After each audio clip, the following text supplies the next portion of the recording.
And to continue on topic and to analyze this 100 days of the Trump administration, we now welcome Juan Carlos Valarezo, Chair of the International Relations Department at the Catholic University of Ecuador. Hello, Juan Carlos. It's a pleasure to have you here in From the South. Hello. Thank you for having me.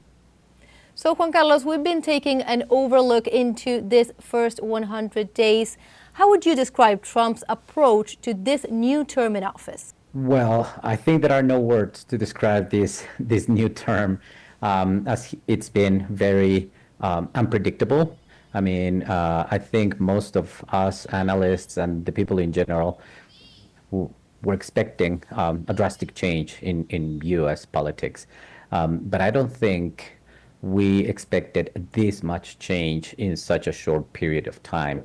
And on top of it, these are changes that are drastically shifting and changing the international relations environment.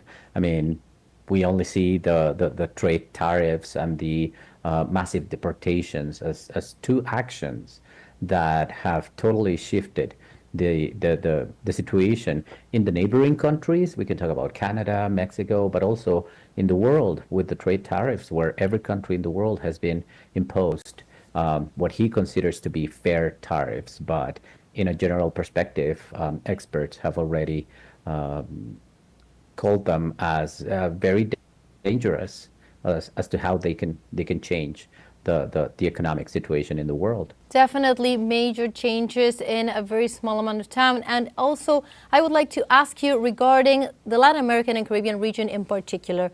Many times it's been said that among the dispute between the United States and China, this region is of particular significance. How would you describe the relations of this new administration with this region of the world?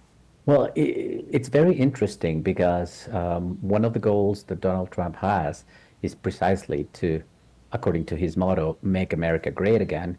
But it's also widely known that most of the American economy depends on China and in Asia in particular.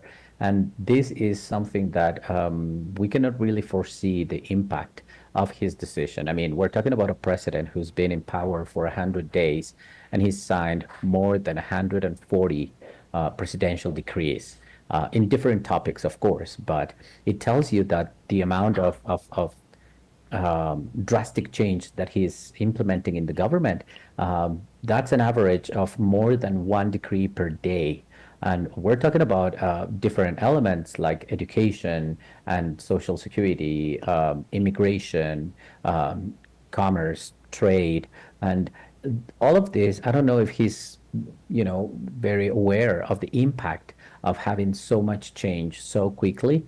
We can see many of the, even though you began your note by saying that he was in the rally in Michigan, but at the same time, many of the polls about the satisfaction of Americans with their president say that he's already the worst rated president with less than 40% of approval in 100 days. That's the lowest that any president has had in the history of the United States. Now, of course, you were mentioning about within this point migration as one of the main issues, not just to understand the new administration's relations with Latin America, but also within the United States and this increasing disapproval.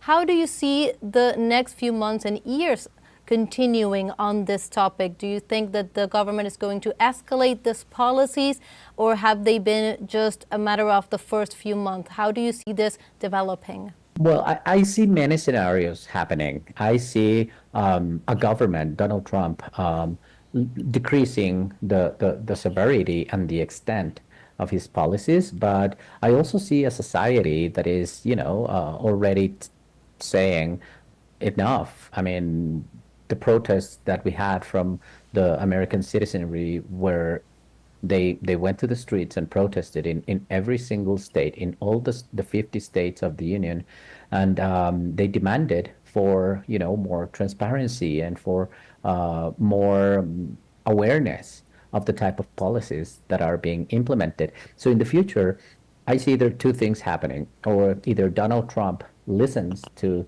to the people and to the experts, right? Economic experts and also social policy experts, and decreases the amount and the severity of his policies.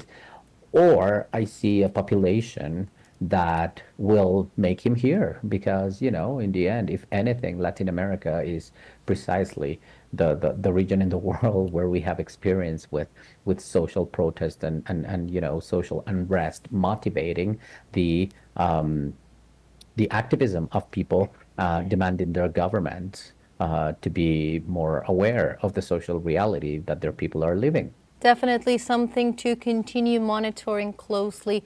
Thank you so much, Juan Carlos, for joining us here in From the South. I appreciate your insight on these topics. Thank you. Always a pleasure. This was Juan Carlos Valarezo, the chair of the International Relations Department at the Catholic University of Ecuador, discussing the first 100 days of the Trump's term in office here in From the South.